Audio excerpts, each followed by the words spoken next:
Hello শিক্ষার্থীবৃন্দ, কেমন আছো সবাই? আজকে আমি আলোচনা করব সেট এবং ফাংশনের অনুশীলনী 2.1-এর 12 নম্বরের সৃজনশীল অঙ্কটা নিয়ে। প্রথমে প্রশ্নটা দেখে নেই।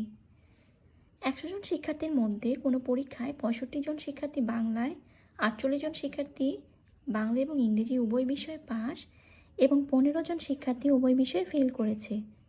সংক্ষিপ্ত বিবরণ সহ উপরের তথ্যগুলিকে ভ্যানচিত্রে প্রকাশ করো। শুধু বাংলা এবং ইংরেজিতে পাশ করেছে তাদের সংখ্যা নির্ণয় করো।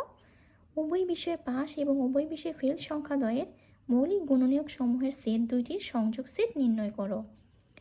প্রথমেই ক নাম্বার সেটা হচ্ছে ভ্যানচিত্র। মনে করি মোট শিক্ষার্থীর সেট ইউ। বাংলা এবং ইংরেজিতে পাশ করেছে এমন শিক্ষার্থীর সেট যথাক্রমে বি এবং ই। তাহলে এন অফ ইউ হবে 100। এন বি অর্থাৎ বাংলায় পাশ করেছে এমন শিক্ষার্থীর সংখ্যা হবে 65। বাংলা এবং ইংরেজি উভয় বিষয়ে পাশ করেছে এমন শিক্ষার্থীর সংখ্যা 48 এবং বাংলা ও ইংরেজি উভয় বিষয়ে ফেল করেছে এমন শিক্ষার্থীর সংখ্যা হবে 15। প্রদত্ত তথ্যটিকে নিচে ভ্যানচিত্রের সাহায্যে দেখানো হলো। এটা হচ্ছে আমার ভ্যানচিত্র। এখানে বি হচ্ছে মানে বাংলায় পাশ করেছে এমন শিক্ষার্থীর সেট, ই হচ্ছে ইংরেজিতে পাশ করেছে এমন শিক্ষার্থীর সেট, আর 48 মানে যারা বাংলা এবং ইংরেজি উভয় বিষয়ে পাশ করেছে, অর্থাৎ কমন যে জায়গাটা এই অঞ্চলটা এটা হচ্ছে 48। আর 15 হচ্ছে যারা কোনো বিষয়ে পাশ করেনি। আর ইউ হচ্ছে আমার মোট শিক্ষার্থীর সেট। এবার চলে যাব আমি ক্ষয়ের প্রশ্নটা হচ্ছে শুধু বাংলা এবং ইংরেজিতে পাশ করেছে তাদের সংখ্যা নির্ণয় করো। শুধু বাংলায় পাশ এমন শিক্ষার্থীর সংখ্যা হচ্ছে টোটাল, মানে এই অংশটা টোটালটা হচ্ছে কি আমার 65, মানে শুধু মানে বাংলায় পাশ করেছে 65 জন, বাংলা এবং ইংরেজি উভয় বিষয়ে পাশ করেছে হচ্ছে 48 জন। তো 65 থেকে 48 যদি বিয়োগ দিই আমার থাকে 17 যারা শুধুমাত্র বাংলায় পাশ করেছে। ক অংশ থেকে আমরা পাই এই যে N U N B intersection, এই সবগুলো সংখ্যা আমরা আবার এখানে উল্লেখ করব। এখন আমরা জানি N U equal N B union E plus N দিয়ে বি ইউনিয়ন ই প্রাইম। এবার আমরা মান বসাবো।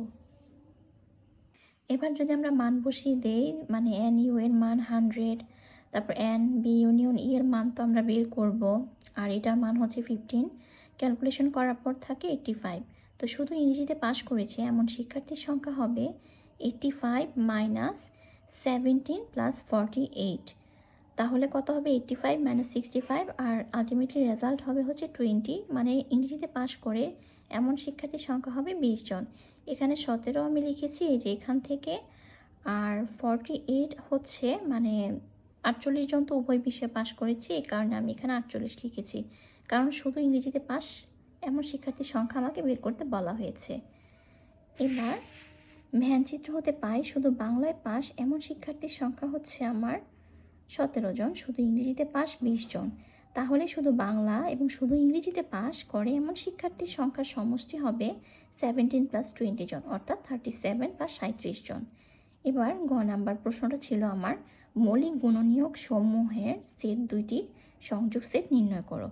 ক্ষয়ে উপস্থাপিত ভ্যানচিত্র থেকে আমরা দেখি যে উভয় বিষয়ে পাশ করে এমন শিক্ষার্থীর সংখ্যা হচ্ছে 48 জন, অর্থাৎ 48 জন, আর উভয় বিষয়ে ফেল করে এমন শিক্ষার্থীর সংখ্যা দেওয়া আছে হচ্ছে 15 জন। আর 48-এর গুণনীয়ক মৌলিক গুণনীয়ক হচ্ছে 2,3, আর 15-এর মৌলিক গুণনীয়ক হচ্ছে 3,5। মৌলিক গুণনীয়ক কিন্তু অনেকগুলি হবে, কিন্তু এর মধ্যে যেগুলি মৌলিক সংখ্যা সেগুলি আমাকে নিতে হবে, সবগুলি সংখ্যা আমি নিতে পারবো না। তো মনে করি 48 এবং 15-এর মৌলিক উৎপাদকের সেট যথাক্রমে পি এবং কিউ, অর্থাৎ পি ইকুয়াল 2,3 এবং কিউ ইকুয়াল 3,5। তাহলে পি ইউনিয়ন কিউ মানে পি এবং কিউ সেটের সংযোগ সেট হবে হচ্ছে 2, 3, 5, এবং এটাই হচ্ছে আমার অ্যান্সার। তো আজকে এই পর্যন্তই। ভালো থাকো সবাই, আল্লাহ হাফিজ।